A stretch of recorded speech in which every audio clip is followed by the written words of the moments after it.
보시는 것처럼 다시 제가 이제 오피스 마이크로소프트 365 화면으로 왔고요. 여기에서 앱 시작 관리자를 눌러서 이제 한번 보도록 할게요. 여기 보시면 아웃룩이라는 게 있습니다. 그래서 이 아웃룩은 메일에 대한 메일 서비스를 제공하는 부분이었죠. 그래서 여기 이제 메일 쪽에 들어오시면 웹브라우저라는 거를 통해서 웹브라우저라는 거를 통해서 메일을 이렇게 확인할 수가 있고요. 그 다음에 저희가 이 오피스를 쓸 때요. 여기 보시면 제가 아웃룩을 하나 검색을 해볼게요. 아웃룩이라는 설치형 버전을 한번 여기 실행해 보도록 하겠습니다. 그래서 우리가 마이크로소프트 365로 이렇게 로그인 된 걸 보실 수가 있는데 여기 보시면 왼쪽에 이메일 계정으로 마이크로소프트 365 계정이 이렇게 등록된 걸 볼 수가 있고요. 받은 편지함에 이렇게 목록이 있습니다. 그래서 설치형 버전하고요. 보시는 것처럼 웹브라우저 버전하고 내용이 동일한 걸 볼 수 있어요. 이걸 저희가 동기화라고 이야기하는데요. 그래서 마이크로소프트 365라는 클라우드 서비스는 설치형 버전, 웹브라우저 버전 또는 여러분들 사용하시는 그 스마트폰에 아웃룩의 앱을 설치하시게 되면 세 가지 버전으로 이 메일 내용을 확인할 수 있다예요. 그래서 이렇게 이제 메일을 확인할 수 있고요. 사실은 저희가 마이크로소프트 365를 도입을 하더라도 보시는 것처럼 웹브라우저보다는 설치형을 쓰는 걸 추천해 드립니다. 설치형을. 그래서 이제 그거는 제가 또 오피스 할 때 또 말씀을 드릴게요. 그래서 아웃룩이라는 거를 통해서 메일 서비스를 확인할 수 있다라는 거고요.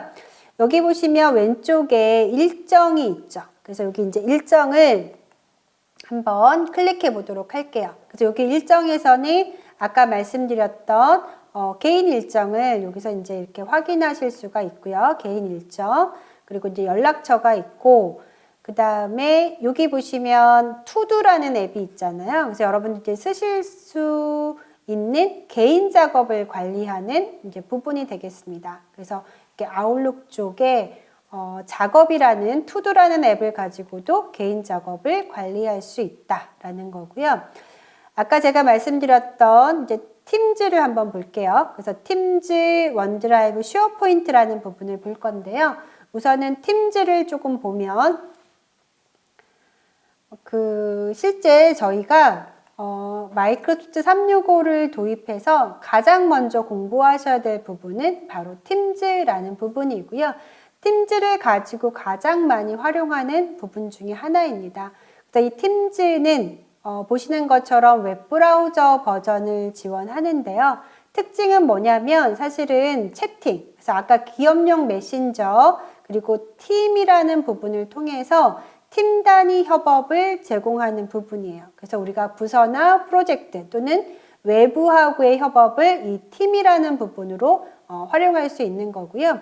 팀즈라는 부분도 사실은 지금은 제가 웹브라우저로 들어왔지만 얘도 설치형 버전을 제공을 합니다. 그래서 지금 보시는 것처럼 설치형 버전이 이미 설치가 되어 있어요. 그러면 이 설치형 버전에 마이크로소프트 365 계정으로 로그인했던 계정으로 여기서 로그인을 해주시면 돼요. 그래서 로그인 창을 클릭하게 되면 그 팀즈 설치형 버전이 이제 실행이 되면서요. 아까 보셨던 내용이 그대로 들어오게 됩니다. 그래서 웹브라우저 버전, 설치형 버전을 쓰는데 팀즈도 설치형 버전을 쓰기를 추천을 드리고요.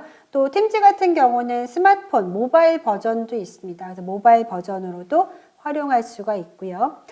제가 팀즈가 굉장히 중요하다라고 말씀을 드렸잖아요. 그러니까 팀즈가 굉장히 기능이 많아요.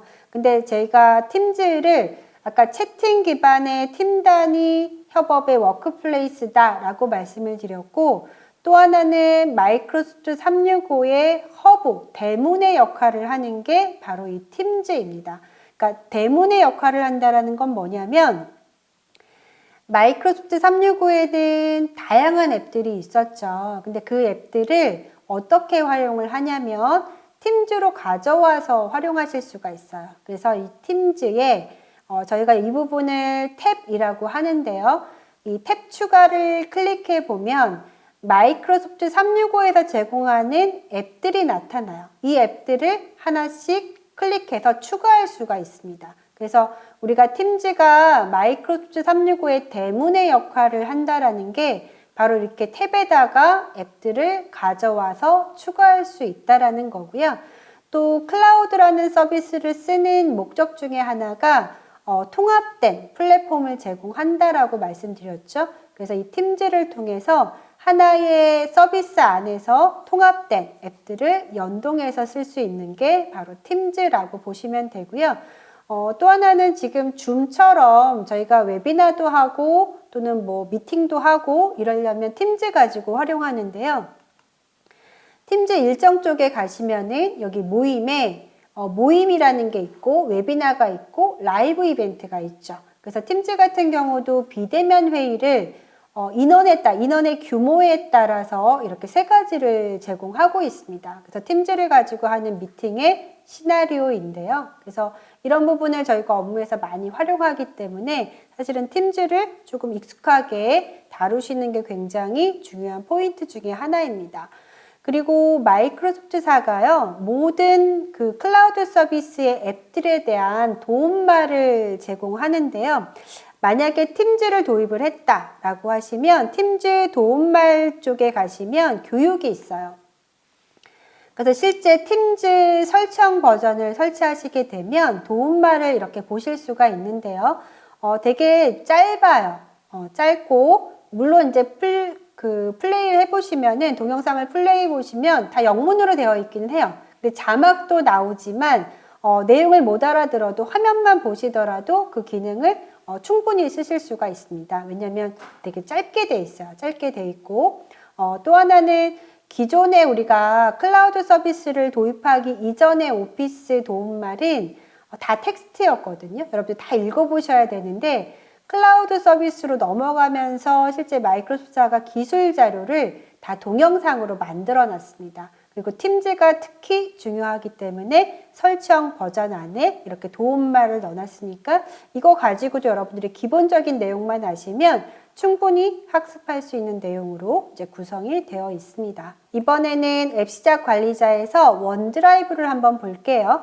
자, 원드라이브 쪽에 가시면 실제 여기에 있는 원드라이브는 원드라이브 for Business다 라고 되어 있고요. 개인이 무료로 쓰는 원드라이브하고는 다른 개념이에요. 그래서 이 원드라이브는 개인 저장소고 1TB를 제공한다고 말씀드렸고요. 여기 보시면 내 파일에 저장되어 있는 문서가 이렇게 나타납니다. 물론 여러분들이 처음에 라이선스를 구매해서 접속하시면 여기에 아무것도 없겠죠. 네, 없지만 다음과 같이 이렇게 활용하시게 되면 다양한 폴더와 파일들을 보실 수가 있고요. 원드라이브는 개인의 문서를 저장하는 공간이기 때문에 실제 새로 만들기라는 상단의 메뉴를 클릭하시게 되면 폴더나 그리고 실제 오피스 문서들을 여기서 만들 수가 있습니다. 그래서 여러분들이 개인 원드라이브 같은 경우는 개인 문서기 때문에요. 보시는 것처럼 폴더라는 걸 이렇게 만들어서 문서를 저장하는 게 좋고요. 만약에 제가 여기서 새로 만들기로 해서 엑셀 통합 문서를 한번 선택해 볼게요. 자, 엑셀 통합 문서를 하면 바로 웹브라우저에서 열리죠. 우리가 엑셀을 이렇게 웹브라우저에서 열 수 있는 환경은 클라우드 서비스 환경이기 때문에 열 수가 있고요. 보시는 것처럼 상단에 통합 문서 저장됨이라고 되어 있죠. 그러니까 요거는 자동 저장이라는 개념입니다. 그래서 만약에 여러분들이 그 문서를 제가 여기서 시작을 눌러서 문서를 하나 만들어 볼게요. 우리가 온라인 버전에서도 지금 보시는 것처럼 기본적인 템플릿을 제공하고 있습니다. 그래서 문서를 제가 이렇게 하나 열어서 작업을 해본 거예요. 이렇게 문서가 있다라고 하고 제가 저장을 할 때 여기 보시면 통합 문서로 돼 있죠. 근데 만약에 제가 여기서 3월 보고서라고 제가 이렇게 이제 이름을 주고 엔터를 치면요. 문서가 자동으로 저장이 되고요. 자, 그 다음에 여기 문서에서 여기 위치라는 부분에서 다큐멘트라는 부분으로 이렇게 클릭하시게 되면 다시 원드라이브로 돌아가게 됩니다. 그래서 실제 원드라이브 웹브라우저에서 엑셀 온라인을 열어서 제가 문서 작업을 하나 한 거고요. 여기 보시면은 기본적으로 문서가 최근에 만든 문서가 저장된 걸 보실 수가 있고요. 원드라이브는 개인한테 제공하는 문서이기 때문에 비공개, 프라이빗으로 자동으로 저장되는 걸 보실 수가 있습니다. 그래서 실제 기존에 우리가 했던 문서 작업보다 클라우드 서비스로 넘어가면서는 이런 형태의 문서 작업이 가능하다라고 보시면 되고요. 여기 보시면 공유라고 있잖아요. 그래서 우리가 개인 문서를 조직의 내부나 외부에 계시는 분하고도 같이 협업을 하고 싶다. 그럼 이제 공유라는 개념을 할 수가 있는데요. 실제 문서를 이렇게 선택하면 공유라는 부분이 있습니다. 그래서 공유를 통해서 이제 상대방한테 이 접속 주소를 줘가지고요. 문서를 작업하는 형태입니다. 그래서 요거는 제가 이제 활용 과정할 때 말씀을 드릴 거예요. 그래서 원드라이브에서의 문서 작업이 이렇게 된다라는 걸 보시면 되고요. 실제 저희가 앱 시작 관리자 쪽에 가시면은 워드, 엑셀, 파워포인트가 있죠. 그래서 파워포인트도 저희가 바로 그냥 클릭하시게 되면 파워포인트 온라인 화면이 뜨게 됩니다. 그래서 여기 보시면 새로 만들기, 뭐 권장 이렇게 돼 있잖아요. 그래서 새로 만들기라는 걸 선택하게 되면 빈 문서로 해서 파워포인트 온라인에서 문서 작업을 할 수 있는 형태고요. 실제 앱 시작 관리자 쪽에서 저희가 이렇게 문서를 선택하게 되면 오피스 문서를 선택하게 되면 자동으로 원드라이브 쪽에 저장이 되고요.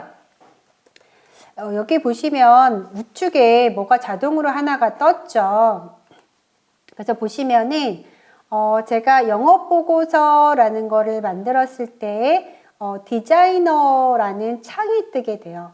근데 이 디자이너라는 창은 뭐냐면 실제 파워포인트, 그러니까 저희가 클라우드 서비스를 쓰면서 오피스라는 문서에도요, AI라는 기능이 적용이 돼요. 그러니까 AI 기능이 적용된 건 뭐냐면 사용자가 지금 제목 슬라이드에 이렇게 넣어서 디자인을 이런 거 추가를 하면 좋아요 라고 얘가 제안을 한 거예요. 그래서 우리가 클라우드 서비스로 가면서 좋아진 점 중에 하나가 물론 온라인뿐만 아니라 설치형에서 지금처럼 오피스에 AI라는 기능을 포함된 AI 기능을 쓸 수 있다. 그래서 워드뿐만 아니라 엑셀, 워드에 그러니까 파워포인트까지 이 AI 기능을 자동으로 쓸 수 있다라는 게 가장 큰 특징 중에 하나입니다.